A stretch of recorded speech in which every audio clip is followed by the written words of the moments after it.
চাকরি পরীক্ষার প্রশ্ন সমাধান। আজকে যে প্রশ্নটি সমাধান করা হবে এটি ঔষধ প্রশাসন অধিদপ্তরে পদের নাম ছিল হিসাব সহকারী।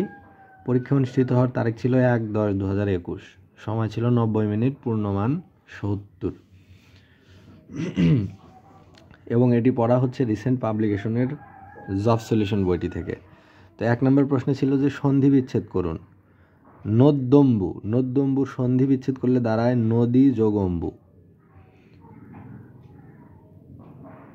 কথোপকথন এর সন্ধি বিচ্ছেদ হলো কথা যোগ উপকথন, কথোপকথন। কিন্নরের সন্ধি বিচ্ছেদ কিম যোগ নর, কিন্নর। নিশ্ছিদ্রের সন্ধি বিচ্ছেদ নি বিসর্গ যোগ ছিদ্র, অর্থাৎ নি যোগ ছিদ্র, নিশ্ছিদ্র। এটা হলো বিসর্গ সন্ধি। এরপরে আছে যে প্রত্যুষের সন্ধি বিচ্ছেদ হলো প্রতি যোগ উষ, প্রত্যুষ।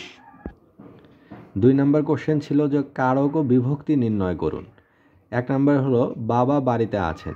এখানে বাড়িতে হচ্ছে অধিকরণ কারকের সপ্তমী বিভক্তি, কারণ বাড়ির সাথে তে বিভক্তি আছে, তাহলে এ তে এগুলো হচ্ছে সপ্তমী বিভক্তি। আর বাড়িতে এটা কোথায়, লোকেশন বোঝায়। যদি লোকেশন বোঝায়, কোথায় কোনো কিছু অবস্থিত থাকা বোঝায়, তাহলে সেটা অধিকরণ কারক হয়। এরপরের প্রশ্ন হচ্ছে ফুলের গন্ধে ঘুম আসে না। তাহলে কিসের গন্ধে ঘুম আসে না? ফুলের গন্ধে আমার ঘুম আসে না বা আমাদের ঘুম আসে না। তাহলে ফুলের গন্ধে, তাহলে ফুলের হলো কর্মে ষষ্ঠী। এই যে র বা এর আছে, র বা এর থাকলে কর্মে মানে ষষ্ঠী বিভক্তি হয়। 3 নম্বর কোশ্চেন যে ছাদ হতে পানি দেখা যায়। এই যে হতে থেকে যে এগুলো থাকলে হয় হচ্ছে অধিকরণে পঞ্চমী বিভক্তি, না অপাদানে।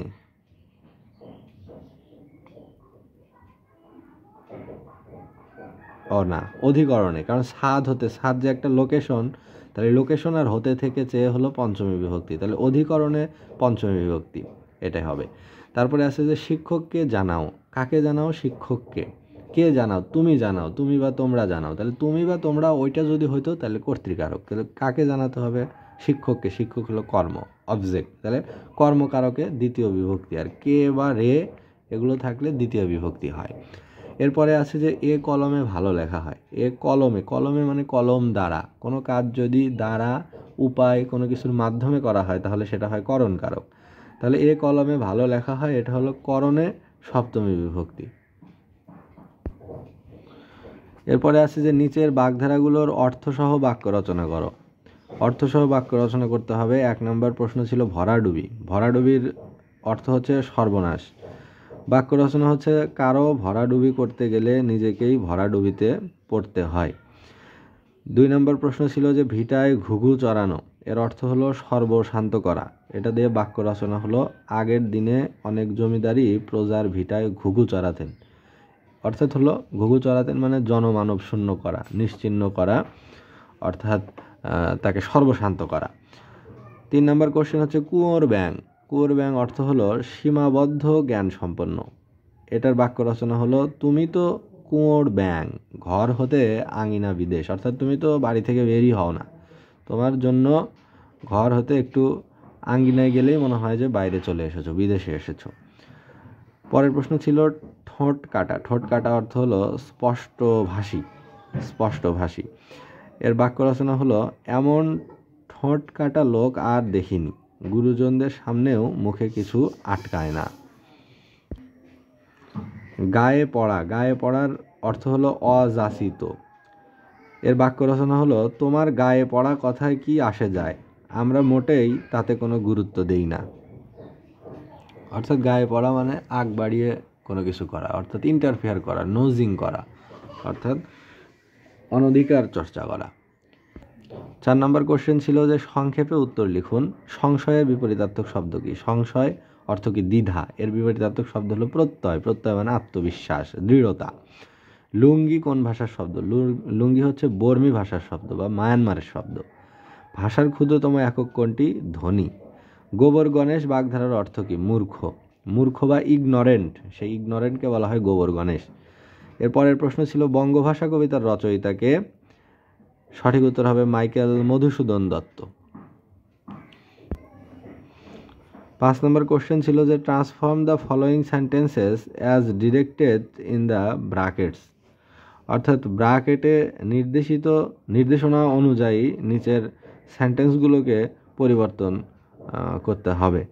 যে a child likes only sweets, এটাকে নেগেটিভ ফর্মেটে আনতে হবে, অর্থাৎ এগুলো হচ্ছে চেঞ্জিং সেন্টেন্স বা ট্রান্সফরমেশন অফ সেন্টেন্স। তাহলে a child likes nothing but sweets, ওই যে আমরা জানি যে অনলি থাকলে নান বাট বা নাথিং বাট বসে, যদি বস্তুর ক্ষেত্রে হয় তাহলে নাথিং বাট, আর ব্যক্তির ক্ষেত্রে হলে সেটা হয়তো নান বাট।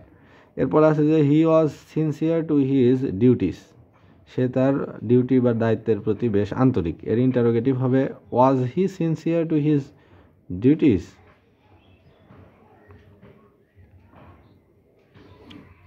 এর পরের কোশ্চেন আছে যে ইউ শুড নেভার টেল এ লাই, এর ইম্পারেটিভ হবে নেভার টেল এ লাই, অর্থাৎ কখনো মিথ্যা বলো না। এর পরের কোশ্চেন আছে যে আই হেল্পড এ মেরিটোরিয়াস বয়, এটার কমপ্লেক্স হলো I helped A boy who was meritorious, অর্থাৎ আমি একজন মেধাবী বালককে সাহায্য করেছিলাম।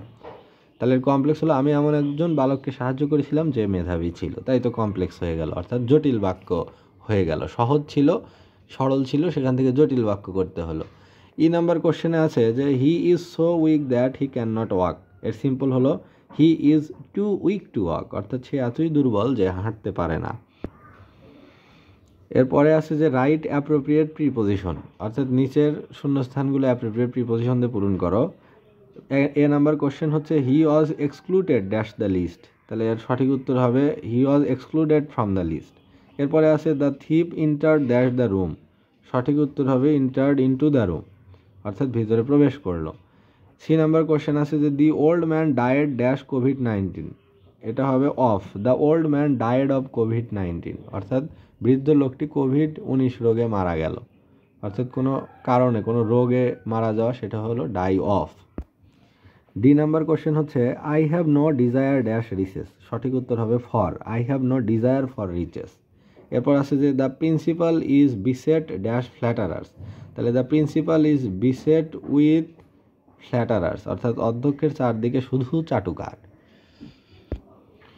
এরপর 7 নম্বর কোশ্চেন আছে যে write the meaning of the following idioms and phrases, অর্থাৎ নিচের ইডিয়ম এবং ফ্রেজের অর্থগুলো লেখো। এ নাম্বার আছে যে অ্যাট ডেড অফ নাইটস, অর্থ হলো গভীর অন্ধকার রাত, অর্থাৎ গভীর রাতকে বলা হয় অ্যাট ডেড অফ নাইটস।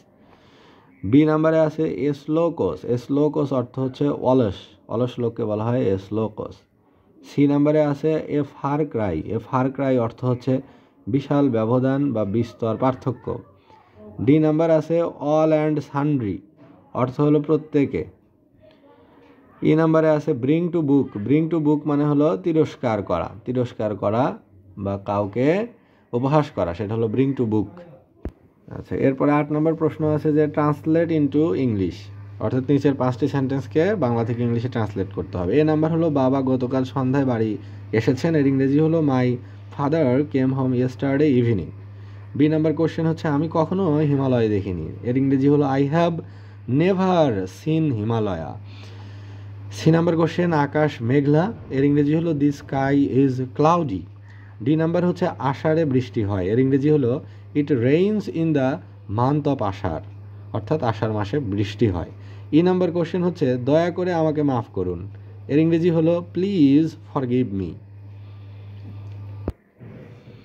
এবার সাধারণ জ্ঞান অংশ। সাধারণ জ্ঞান থেকে প্রশ্ন এসেছিল এ নাম্বার যে ঐতিহাসিক 6 দফা দাবি কোথায় পেশ করা হয়, সঠিক উত্তর হবে পাকিস্তানের লাহোরে। বি নাম্বার কোশ্চেন হচ্ছে বাংলাদেশের সংসদ সদস্য হওয়ার ন্যূনতম বয়স কত, এটা হলো 25 বছর, আর রাষ্ট্রপতি হওয়ার বয়স হলো 35 বছর, এবং বাংলাদেশে যদি কেউ ভোটাধিকার মানে ভোট দিতে চায় তাহলে তাকে 18 বছর ন্যূনতম হতে হবে। সি নাম্বার কোশ্চেন ছিল বাংলাদেশের কেন্দ্রীয় ব্যাংকের নাম কি, এটা হলো বাংলাদেশ ব্যাংক, অর্থাৎ বিবি বাংলাদেশ ব্যাংক, এটা হলো বাংলাদেশের কেন্দ্রীয় ব্যাংক। এরপরে আছে ডি নাম্বার অলিম্পিকের আয়োজক সংস্থার নাম কি, আন্তর্জাতিক অলিম্পিক কমিটি বা সংক্ষেপে আইওসি। সুইজারল্যান্ডের লুজানে আন্তর্জাতিক অলিম্পিক কমিটি সদর দপ্তর অবস্থিত, আর আইওসি এর দাপ্তরিক ভাষা হলো ফরাসি এবং ইংরেজি। ফরাসি মানে কি ফ্রেঞ্চ, ফ্রেঞ্চ অর্থাৎ ফ্রান্সের লোক যে ভাষায় কথা বলে সেটা হলো ফ্রেঞ্চ বা ফরাসি, এবং হচ্ছে ইংরেজি, এই দুইটি ভাষা হচ্ছে অলিম্পিকের দাপ্তরিক ভাষা বা official language. E number question হচ্ছে সৌরমণ্ডলের সবচেয়ে ছোট গ্রহ কোনটি, উত্তর হবে বুধ। এফ নাম্বার কোশ্চেন, ওপেকের সদর দপ্তর কোথায়? সঠিক উত্তর হবে অস্ট্রিয়ার রাজধানী ভিয়েনায়। জি নাম্বার কোশ্চেন হচ্ছে ওয়ারী বটেশ্বর কিসের জন্য প্রসিদ্ধ? সঠিক উত্তর হবে নরসিংদীর বেলাব ও শিবপুর উপজেলায় অবস্থিত ওয়ারী ও বটেশ্বর নামীয় দুটি গ্রামব্যাপী একটি প্রত্নতাত্ত্বিক স্থান রয়েছে। 23 নম্বর কোশ্চেন হচ্ছে মুজিব বর্ষের ব্যাপ্তিকাল কি? সঠিক উত্তর হবে 17 মার্চ 2020 সাল থেকে 16 ডিসেম্বর 2021 সাল পর্যন্ত। আই নাম্বার কোশ্চেন, ডিএনডি বাঁধ কোন শহর রক্ষার জন্য তৈরি হয়েছিল? এটি হচ্ছে ডিএনডি বা ঢাকা নারায়ণগঞ্জ ডেমরা। ঢাকা নারায়ণগঞ্জ ডেমরা এই ডিএনডি এই বাঁধ নির্মাণ করে ঢাকা শহরকে রক্ষা করা হয়েছিল। যে নাম্বার কোশ্চেন, প্রাচীন পুণ্ডনগর কোথায় অবস্থিত? সঠিক উত্তর হবে বগুড়ার মহাস্থানগড়ে অবস্থিত। কে নাম্বার কোশ্চেন হলো মুক্তিযুদ্ধের স্মারক শিখা চিরন্তন কোথায় অবস্থিত? শিখা চিরন্তন। উত্তর হবে শিখা চিরন্তন হলো রাজধানী ঢাকার সোহরাওয়ার্দী উদ্যানে অবস্থিত একটি স্মরণ স্থাপনা। এল নাম্বার কোশ্চেন হচ্ছে বৈদ্যুতিক ক্ষমতার একক কি? বৈদ্যুতিক ক্ষমতার একক হচ্ছে ওয়াট। বঙ্গবন্ধু স্যাটেলাইট 1 কত তারিখে মহাকাশে উৎক্ষেপণ করা হয়? সঠিক উত্তর হবে 11 মে 2018 সালে। বাংলাদেশ সময় 12 মে 2018 সালে। এর নাম্বার কোশ্চেন হচ্ছে অ্যামাজন নদী কোন মহাদেশে অবস্থিত? উত্তর হবে দক্ষিণ আমেরিকা মহাদেশে অবস্থিত। অ্যামাজন নদী পৃথিবীর দ্বিতীয় দীর্ঘতম নদী, অর্থাৎ দক্ষিণ আমেরিকা মহাদেশের বেশ কয়েকটি দেশ মিলে অবস্থিত হচ্ছে এই অ্যামাজন নদীটি। ডিজিডিএ এর পূর্ণরূপ কি? ডিজিডিএ এর পূর্ণরূপ হলো directorate general of drug administration. তো এই ছিল ওষুধ প্রশাসন অধিদপ্তরের অফিস সহকারী পদের নিয়োগ পরীক্ষার প্রশ্ন সমাধান। পদের নাম অফিস সহকারী না, এটা ছিল হলো হিসাব সহকারী। এটা হিসাব সহকারী পদের পরীক্ষা, যেটা 2021 সালে অনুষ্ঠিত হয়েছিল। আর এটি পড়া হলো রিসেন্ট পাবলিকেশনের জব সলিউশন বইটি থেকে।